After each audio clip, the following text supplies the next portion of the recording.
Señora Presidenta, deseo expresar condolencias al pueblo y a las autoridades de la ciudad de Pittsburgh, del estado de Pensilvania y de los Estados Unidos por los hechos ocurridos en la sinagoga Tree of Life, donde fallecieron 11 personas.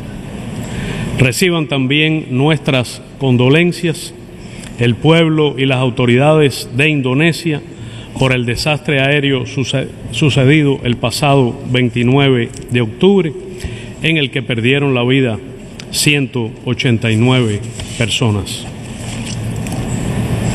Señora Presidenta, excelentísimos señores representantes permanentes, señoras y señores delegados, el 25 de junio de 2018, el niño Adam López Macías, de 181 días de nacido, fue intervenido quirúrgicamente para corregir un defecto congénito de inversión de las grandes arterias del corazón, un problema anatómico mediante el que se conectan de forma indebida dichas arterias, el cual amenazaba su vida.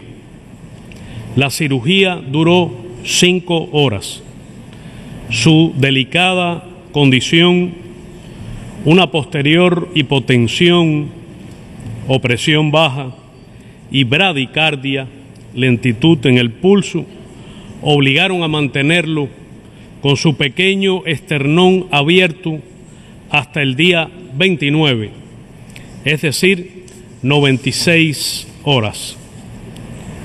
El bloqueo impide que los niños cubanos que sufren de bajo gasto cardíaco postoperatorio, es decir, de insuficiente sangre bombeada por el corazón, que es la complicación más frecuente de la cirugía cardiopediátrica, dispongan del mejor tratamiento, como es el sistema avanzado de apoyo ventricular pediátrico, que producen y protegen con patentes las compañías estadounidenses Heartware International de Massachusetts y Thoracic Corporation de Pleasanton. ¿Cómo medir el dolor del pequeño niño y de su familia? Adam se recuperó gracias a la profesionalidad y la consagración del personal de salud cubano y al esfuerzo de un país entero. El 13 de diciembre de 2017 fue operada Rosa Esther Navarro Ramírez, nacida a las 37 semanas de gestación. Tenía entonces 1 año y 2 meses y padecía de un drenaje anómalo de venas pulmonares, es decir, cuando se mezcla la sangre oxigenada con la no oxigenada.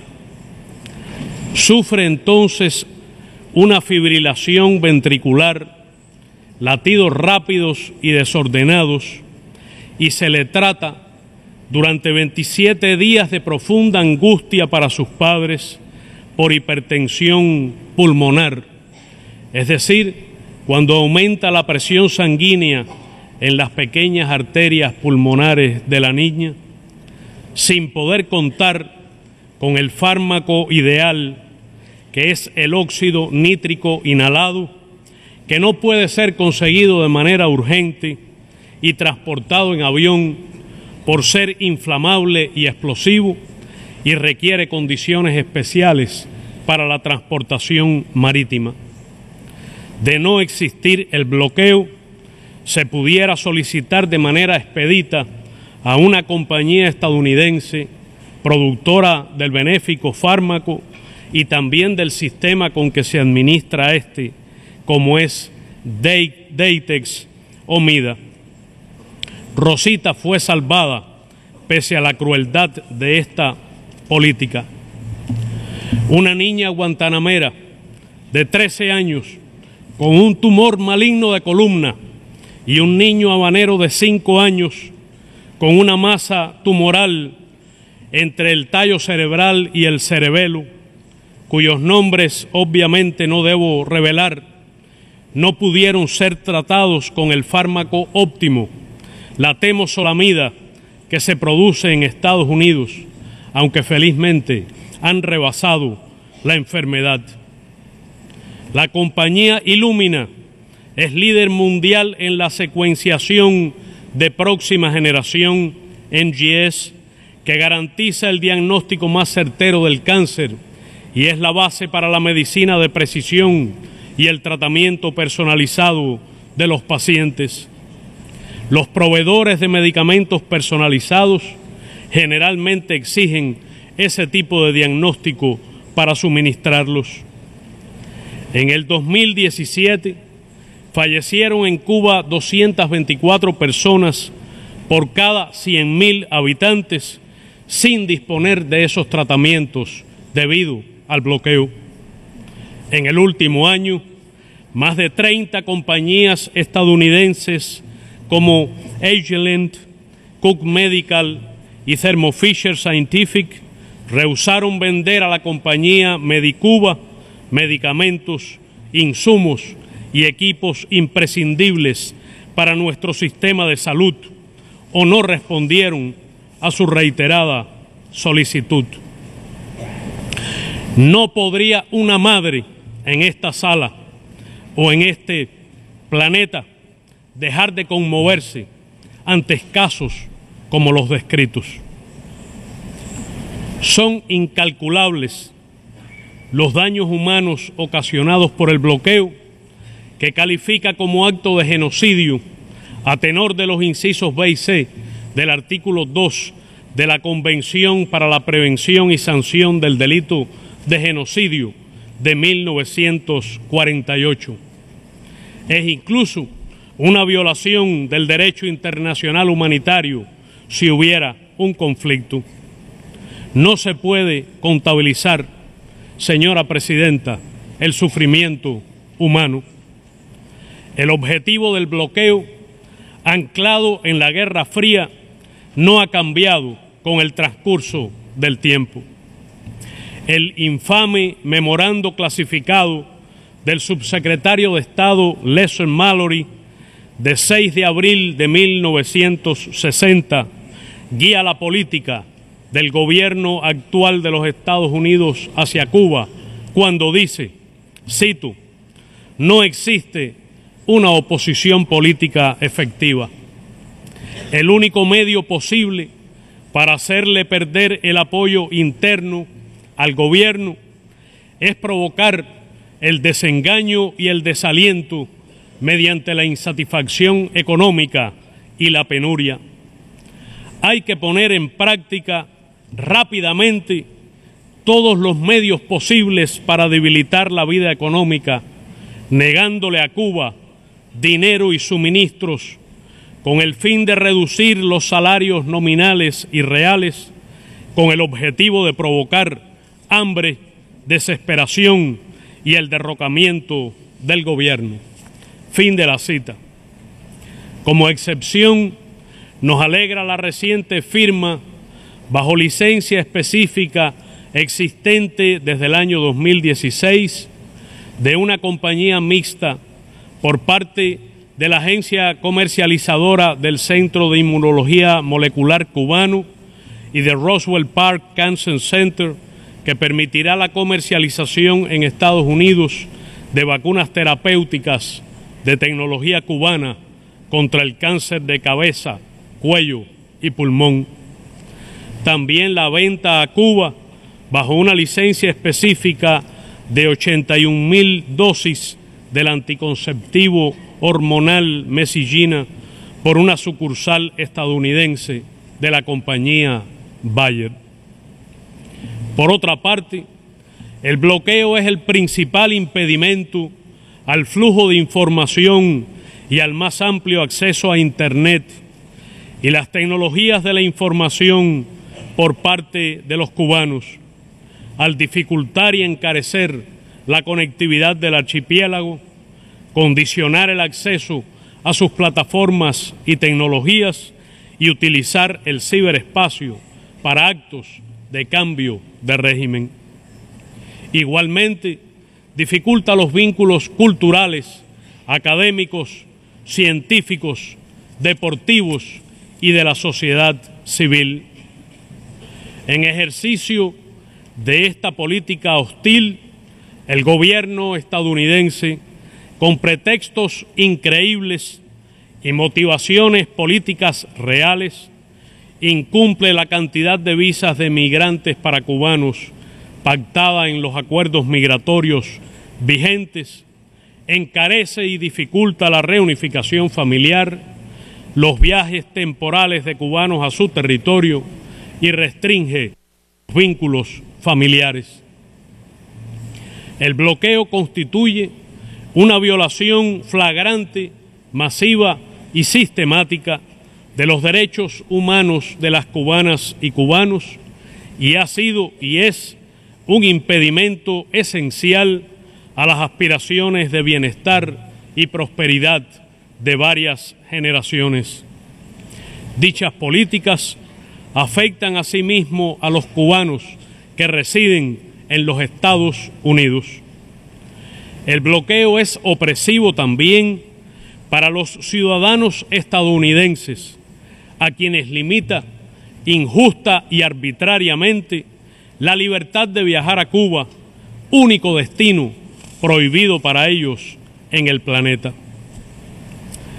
Señora Presidenta, el gobierno de los Estados Unidos manipula y politiza vulgarmente el deseo universal de garantizar los derechos humanos a todas las personas y los objetivos de desarrollo sostenible en las enmiendas que usted ha presentado, con el único propósito de adulterar la naturaleza y el foco de la resolución contra el bloqueo que ha aprobado esta Asamblea 26 veces, con el objetivo de fabricar un pretexto y obtener una suerte de endoso internacional para continuar endureciendo que la Asamblea, señora embajadora, no le va a dar. Un desvergonzado memorando circulado a los diplomáticos acreditados la semana pasada por el Departamento de Estado que tengo en mi poder, así lo reconoce, y cito: las enmiendas que hemos propuesto tienen la intención de abordar la razón subyacente del embargo. Fin de la cita. Más adelante, con gran cinismo, señala el Departamento de Estado, y cito: el año pasado fue hecha en la Asamblea una referencia directa a que el embargo socava los esfuerzos colectivos para implementar los Objetivos de Desarrollo Sostenible, SDGs. Dice el memorando: los escuchamos a ustedes, a los delegados, perfectamente, loud and clear, alto y claro. Las acciones de Cuba amenazan claramente estos objetivos y para poder implementarlos totalmente necesitamos el apoyo de ustedes a las enmiendas. Se conoce el poco respeto de la embajadora de los Estados Unidos y del Departamento de Estado a las Naciones Unidas, al multilateralismo y a esta Asamblea, a quien llamó el año pasado un teatro político.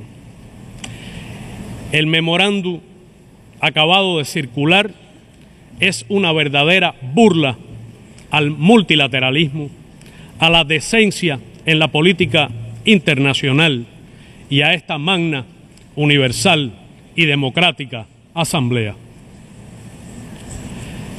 Llama la atención, además, que el memorando utiliza el engañoso recurso de presentar el texto de las enmiendas como lenguaje previamente acordado, para introducir disimuladamente contenidos referidos a otro tema, por otra instancia y sobre otro país. Es otra vez la práctica de la mentira, el engaño y la amoralidad en el discurso político. Lo que fue el documento L7, con una sola enmienda de 8 párrafos, fue luego convertido en 8 enmiendas separadas, con el único propósito de crear confusión, abusar del tiempo y producir cansancio en la Asamblea. Es una artimaña, señora embajadora, deshonesta.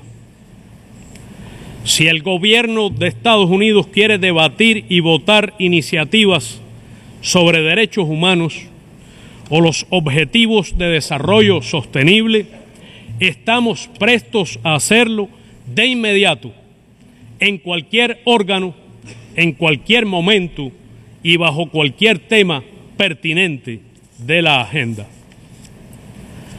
Continuaremos alentando el diálogo y la cooperación como la única forma de favorecer el progreso en el ejercicio de los derechos humanos y mantendremos nuestra activa y constructiva participación en el Consejo de Derechos Humanos, en su ejercicio de revisión periódica universal y en la cooperación con todos, absolutamente todos, sus mecanismos universales. El gobierno de los Estados Unidos no tiene la menor autoridad moral para criticar a Cuba ni a nadie en materia de derechos humanos. Rechazamos la reiterada manipulación de estos con fines políticos y los dobles raseros que le caracterizan. Su gobierno es responsable de crímenes contra la humanidad. Fue el que usó el arma nuclear contra la población civil. Es el que desarrolla armas de exterminio en masa. Inicia ahora una nueva carrera armamentista. Perfecciona las armas nucleares, las convencionales de gran letalidad, las autónomas, y es el que militariza el ciberespacio y el espacio ultraterrestre. Su gobierno es el que estableció dictaduras militares y organizó sangrientos golpes de Estado. Con las guerras que su gobierno ha lanzado en los últimos años, ha ocasionado millones de muertes, muchas de ellas personas inocentes, y oleadas de refugiados con el consiguiente sufrimiento humano. Su gobierno ha utilizado las ejecuciones extrajudiciales, el secuestro y la tortura. Mantiene hoy presos indefinidamente en un limbo jurídico sin defensa, tribunales ni debido proceso en la prisión de la base naval de Guantánamo, que usurpa ilegalmente nuestro territorio. El gobierno de los Estados Unidos es autor de violaciones de derechos humanos de sus propios ciudadanos, especialmente afroamericanos e hispanos, de las minorías, los refugiados y los migrantes. En medio de la opulencia de ese país, 40 millones de estadounidenses viven en condiciones de pobreza y 52 millones en comunidades empobrecidas. Más de medio millón de sus ciudadanos duermen en las calles sin que usted los mencione. Carece de seguro médico el 12% de los estadounidenses y se privará de este, por su gobierno, a millones de personas de bajos ingresos. La educación de calidad no está al acceso de las mayorías que su gobierno ni representa ni defiende. La igualdad de oportunidades en Estados Unidos es una quimera. El gobierno que usted integra es un gobierno de millonarios que impone políticas salvajes. Las mujeres reciben por igual trabajo el 82% del salario de los hombres. Si son afroamericanas, el 64%. Y si son latinas, el 62%. Las denuncias por acoso sexual son generalizadas. La riqueza media de las familias blancas es 7 veces mayor que la de las familias afrodescendientes. Muere el doble de niños afroamericanos menores de 1 año que los niños blancos.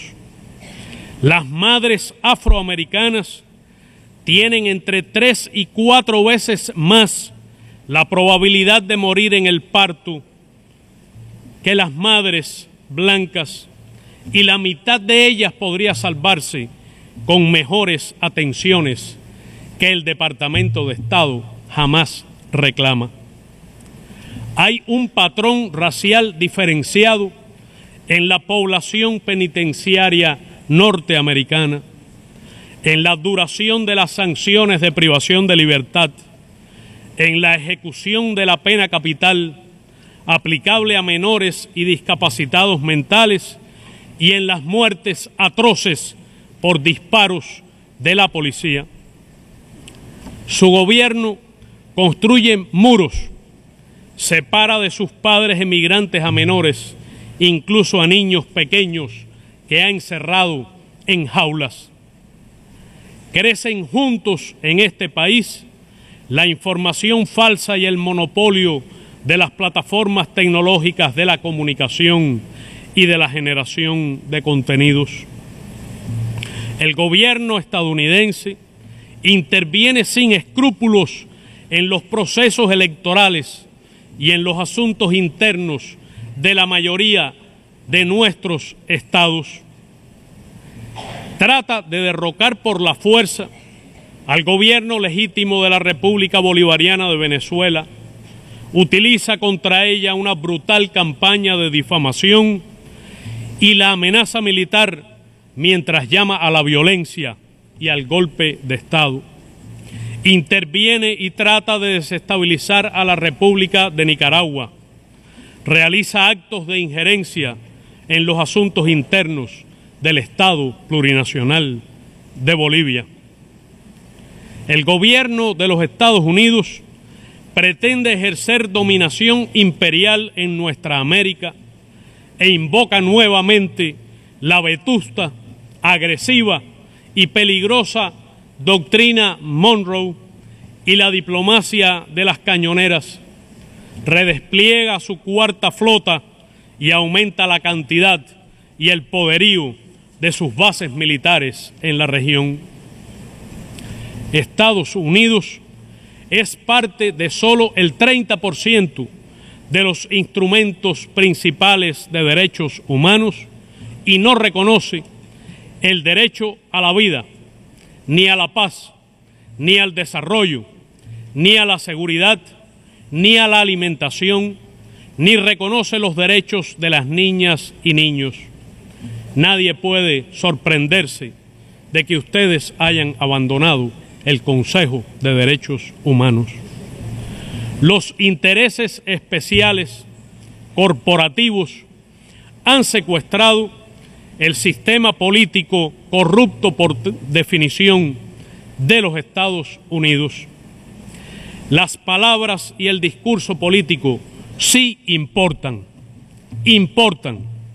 Al demonizar y convertir en enemigos mediante la propaganda a oponentes políticos, instituciones, grupos sociales y naciones, se alimentan y enraizan la división, la violencia, los crímenes de odio y las guerras. La impunidad del lobby de las armas es culpable del aumento de los homicidios, incluso de adolescentes. Se exacerba la política sucia, la indecencia, la amoralidad, la mentira, el rediseño de los distritos electorales por conveniencia política y la manipulación de los electores.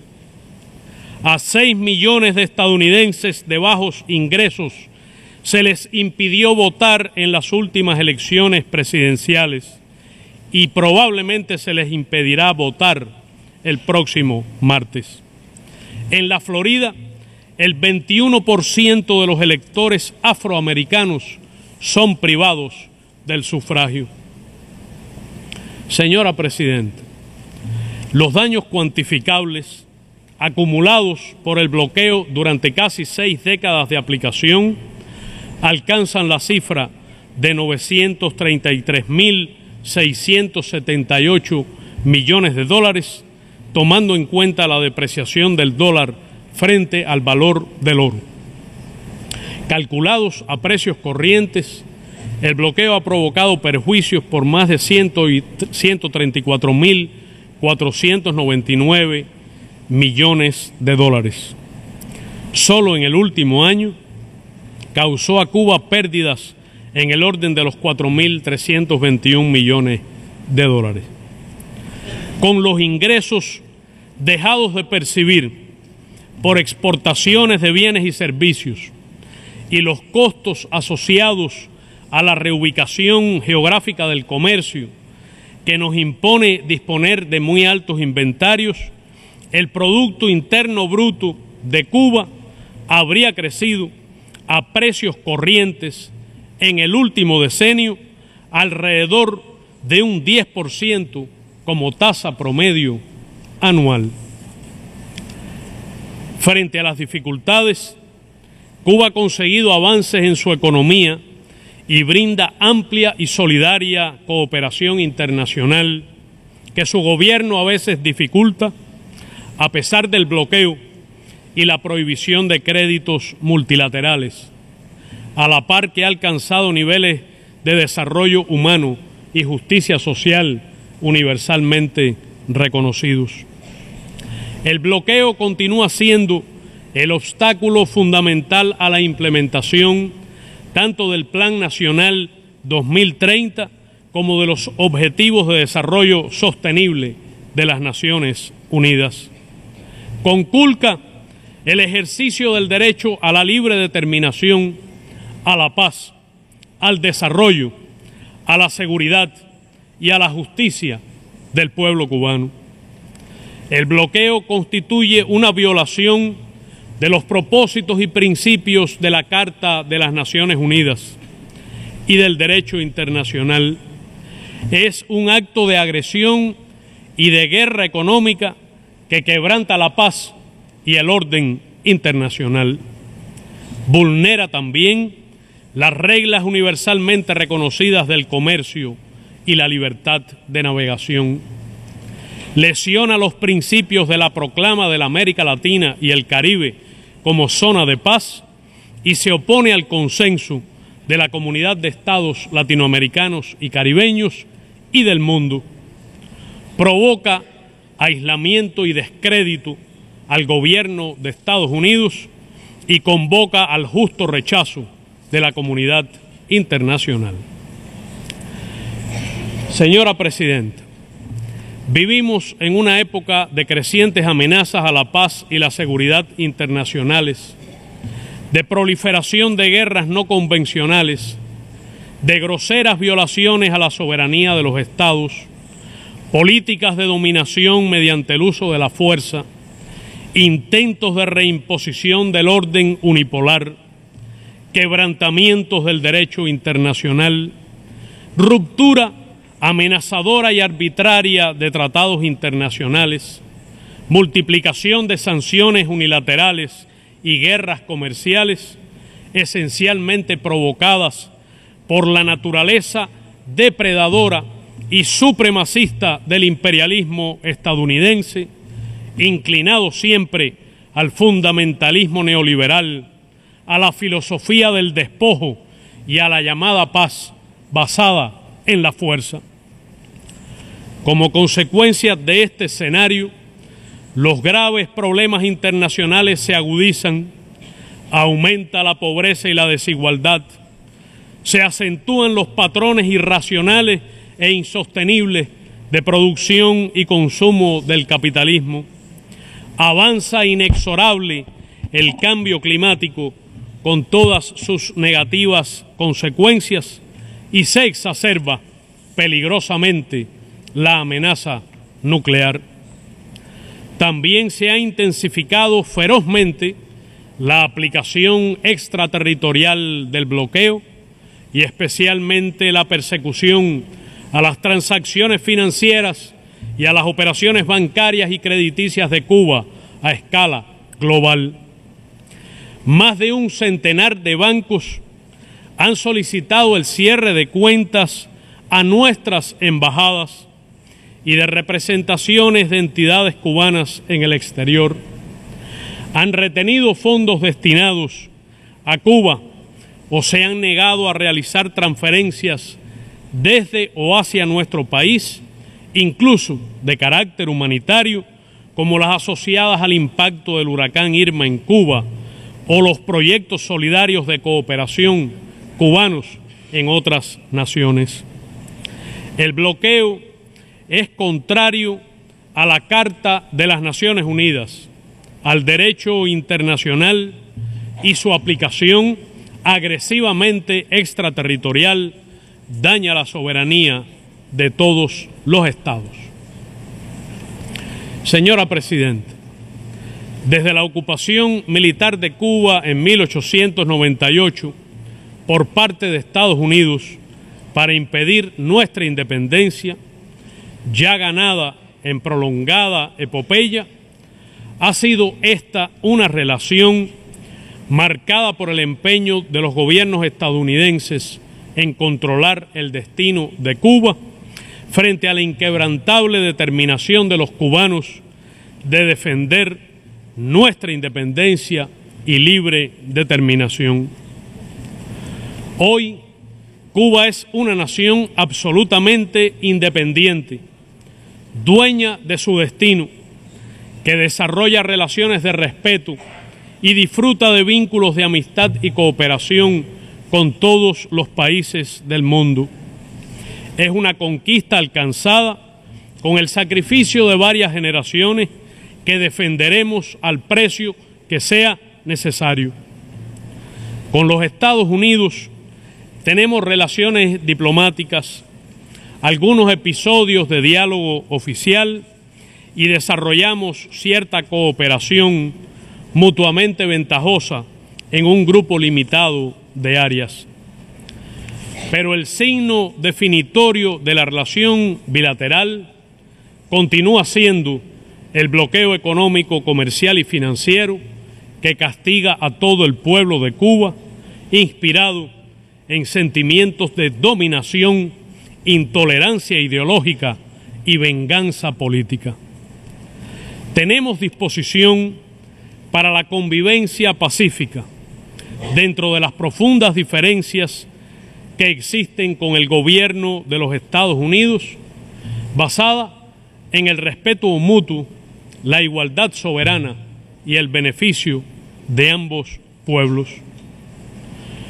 Los cubanos continuaremos decidiendo libremente nuestros asuntos internos en estrecha unidad, como hacemos en la discusión popular del proyecto de nueva Constitución y haremos en el próximo referendo para adoptarla. No hay ni habrá espacio para la intromisión de una potencia extranjera. Debo denunciar que la escalada de pronunciamientos, actos y amenazas del gobierno de Estados Unidos contra Cuba no tienen otro objetivo que conducir a un clima de mayor tensión bilateral y que en esa trama son cada vez más visibles los personajes que cuentan con una larga historia de confabulación para provocar crisis bilaterales. Como expresó en este mismo podio el pasado 26 de septiembre el presidente Miguel Díaz-Canel, cito: Cuba siempre estará dispuesta a dialogar y a cooperar desde el respeto y el trato entre iguales.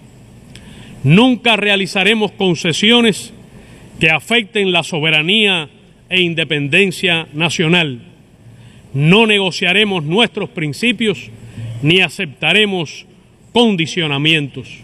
Fin de la cita.